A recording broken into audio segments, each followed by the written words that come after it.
Not many know of this game, or at least it isn't as popular as its inspiration Dark Souls, but whether you know or not, I'll give you a rundown of the game before we talk about the devilishly juicy new arrival coming, Remnant 2. The game takes place in a devastated Earth, overrun by an interdimensional evil called the Root. As a wandering survival, your mission is to stop the Root by reaching the epicenter. But of course, things happen and you find yourself in Ward 13 in an underground bunker where human survivors reside. Your task is to locate Ford, the founder of Ward 13. You'll explore the ruined city and you'll stumble upon a portal called the Labyrinth, which allows you to travel between worlds. Your journey leads you to Rom, a deserted civilization that sacrificed its world to save itself from the Root. On Rom, you unlock a monolithic tower where the Undying King awaits. He requests that you travel to the swamp planet of Corsus to kill its guardian and retrieve its heart. In return, he promises to guide you to Ford.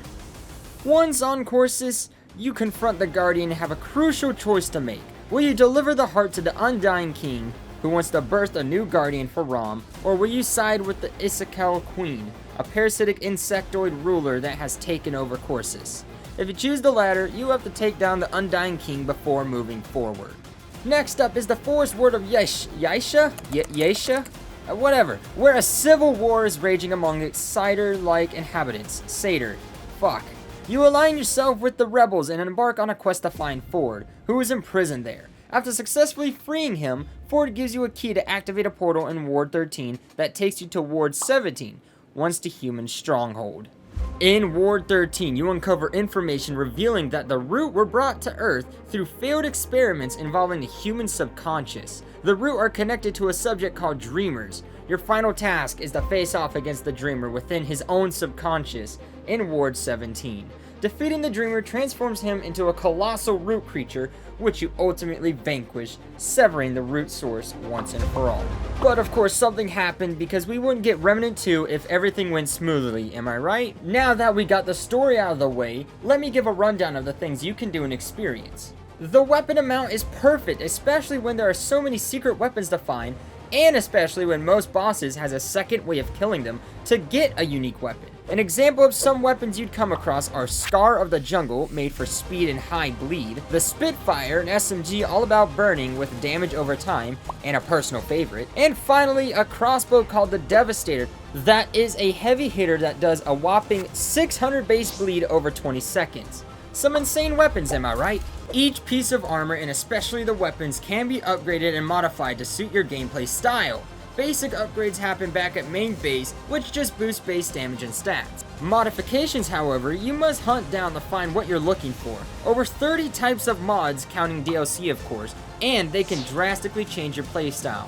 Being able to summon flames as a flamethrower to having arguably the best mod, which is the Very Good Boy. You could pet it to increase its damage, for crying out loud. Armor, well, be sure, but you can find hidden armor sets for various buffs as well as craft and receive them from boss kills. You can do full set bonuses or even mix and match, like having boots for luck and helmet plus chest for say bleed damage bonus. Let's hope you're lucky to find what you desire. The amount of items in this game is outrageous to say the least. You could find your basic heal regens and ammo packs for base items, but what you should be hunting for are rings and amulets. They won't be easy to find, but it's a must to build your ultimate setup. Hidden levels, you have to get lucky to find, boss drops, world spawns, and way more. I won't talk much on all of this, because that'll be its own video by then. And finally, the bosses and generation. This is pretty unique because there is some RNG and world generation involved, and not just a pre-rendered world. Example is that in one world biome, you may need to find this boss called the ENT, which is just a giant tree boy, but instead of his spawn, you may get the Singe instead, which is an annoying fiery demon dragon. You have a total of 15 boss types to fight, and each with their own difficulties and mode sets. Don't worry, you'll feel some serious pain after meeting some of them, or even in the levels to get them. Okay, wow, so I talked about the old game, but what about what we know about the new game? Oh boy, are you sure you're ready for this? You are? I'm sure you are. You know what? Sure, buddy, alright. Well, fuck, what do we talk about first? Oh yeah, the insane trailer, which, by the way, in 6 months got 5 million plus views.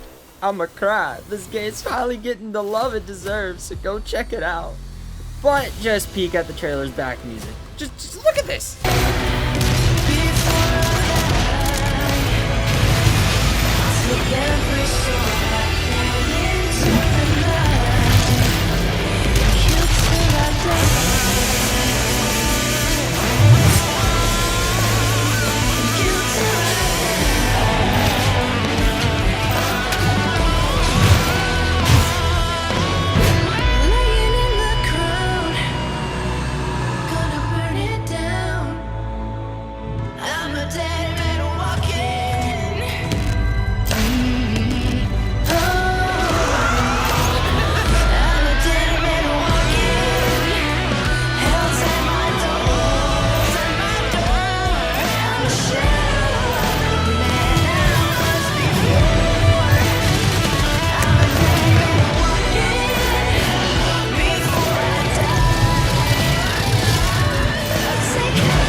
just gives me chills. And whoever did the musical score for this trailer, you are insane. I want to hear more of this music. I'm gonna have this. Fuck. Okay, I'm stuttering. We're good. We're gonna move on. So, what did we learn about this trailer? Well, if you can't tell, the bosses are totally different, and God, they are just enormous. Plenty of new enemies to encounter, and various bosses of ungodly sizes. I saw an auto shotgun that'll be fun, with a bow and arrow, oh god, yes. And the landscape and level design looks so clean, I could just lick it. I think we'll be having our hands full. These bosses look insane and insanely dynamic. I mean, look at this fucker! What is that? Nice trailer, Diffusion, but where's the real news? I'm getting there, hold on! Now, since then, we have been getting snippets of information. We got some archetype reveals, world building, and gameplay. Let's learn the archetypes we are able to be shown. We get to have the Gunslinger, the Handler, Medic, and the Challenger. Let's talk about the Gunslinger first. The Gunslinger is all about damage and has the best control of rifles and pistols compared to the other classes. Quick reloads and their main perk, which when activating a skill, you get infinite ammo for 15 seconds and instant reloads. The Gunslinger has 3 main skills, as well as every class has their 3 main skills. The first skill is all about quick drawing, hence the name. Imagine playing Cassidy from Overwatch, but the ultimate has a cooldown instead. The second skill is the Sidewinder. Calls in a damn snake spirit that increases ADS movement and draw/swapping speed by 50%, and cycling weapons reloads your, weapons. As you can see, this class is all about shoving as many bullets into the enemy as feasibly as you can. Lastly, we have the final perk that makes all firearms full auto. Consider all final skills to be a ultimate skill. This ramps up reload speeds and fire rate, a damn Wild West demon. Each class also gets an archetype trait, or traits, that can be upgraded. What they show us was the ammo reserves one, which is a self-explained trait, but if we look into the screen, we see various other traits. I don't know whether these are arc traits or just general traits, but we see swift shot for damage and fire rate, posse up for ammo sharing, quick hands for reloads, and sleight of hand, which involves relics that when used increase damage. The second type is the Handler, which arguably is the best class because you get a doggo, and it is a utility support class that boosts revives and healing speeds. When the companion is near the Handler, it heals over time and can be sped up when petting it. You can buff your companion and give it special commands for protecting, reviving, and murdering. The dog also can be commanded to use its special howl, which is all about buffing the team. The prime perk you unlock is called Bonded, which when the Handler is down, the companion will try to revive them for 50% of their health, and revive your allies on command.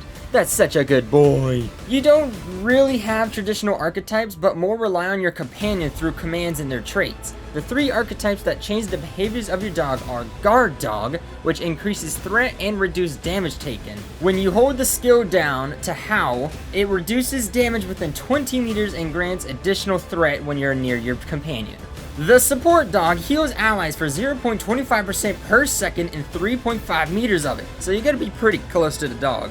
The ability for his howl though grants 2% max HP per second and 25% movement speed within 20 meters of it. And the final ability is Attack Dog, 20% base damage buff, and the howl grants 20% damage buff to all allies within 20 meters. Perfect for absolutely ravaging a boss. And the arc trait shows us Kinship, which reduces friendly fire damage given and received, which helps when you have that one friend who lobs explosives with no care for your safety or the dog's. The companion never dies, just gets tired and needs encouragement to come back up, and I love that. 10 out of 10 best type. Wanna have a best friend in this hellish world while supporting your team? Then the Handler is for you. The Challenger, pure aggression and testosterone. Think of them as the paladin or tank class dealing heavy damage and wearing the tankiest of gear, but limits your ability to move. Reduces damage to all nearby enemies, and with their prime perk Die Hard, you get to be invulnerable for 5 seconds and regen 100% health when you receive fatal damage. The drawback being every 10 minutes it takes to recharge the effect. Their first skill creates a tremor in the ground that deals 210 damage in all directions, and it can stun enemies. An old favorite is Juggernaut, which heavily reduces damage with an increase in movement and attack speed by 15% with 50% damage. A true war machine. And the third skill, Rampage, is all about absolute destruction. Fire rate, movement, and reload speed buffs you, and you gain rage stacks as you do damage, which gives more range damage. Once you max the fuck out of it, you get pissed the fuck off and turn into a menace. Doubles every bonus on you. Partnered with the trait Strongback, it reduces your armor encumbrance, so you can move that heavy shell of yours. If death is your question, then the Challenger is your answer. And yes, I did steal that from the video, sue me, it was good. Our final type is the Medic class. Man, I realized having a team of 4 would be majorly beneficial this time around.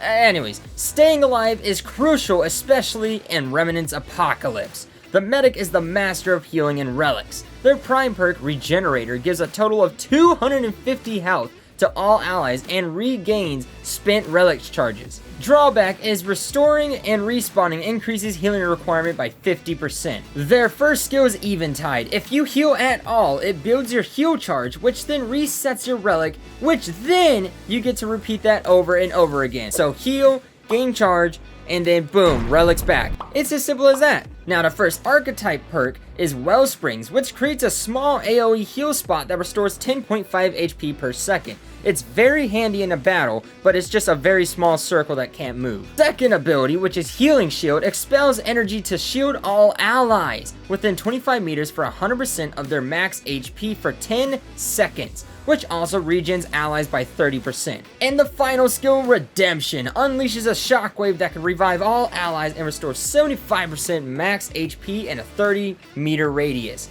For each second you hold the skill button, you can get a max of 300% heal gains. Revived allies only get 25% of the heals, and it's a long cooldown.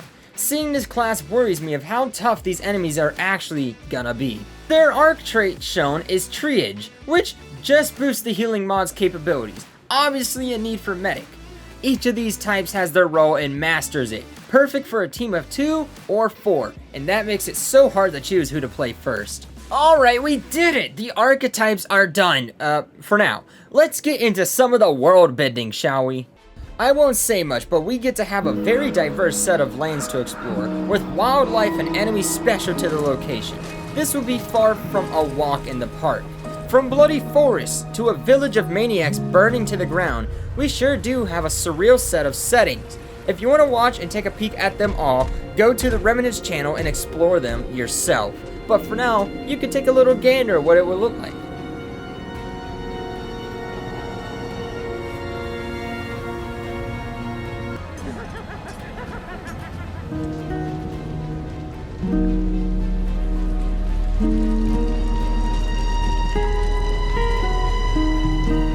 This game's star of the show is all about the ability to randomly generate your worlds and surroundings, so we may not have the same playthroughs as you, along with the ability to find secrets and unlock the dual archetype builds, which gives you way more customization, and truly flesh out your builds. Enemies are more refined and more than just tree beings from the root, creating whole other beings and classes. Of course, the bosses are even more potent and less predictable to plan your attacks against, giving you a fresh, new painful experience. We don't know much about the weapons or the items we may find, but this is already a great deal of information. This would truly be the best sequel of the year, and I'm excited to team with you all. Now, grab your auto shotguns, your beastly sword, and that bow and arrow that you were totally fine in this world, and get ready for an exciting year, because we're gonna have to 100% both Remnant and Remnant 2. Get ready for those videos coming out.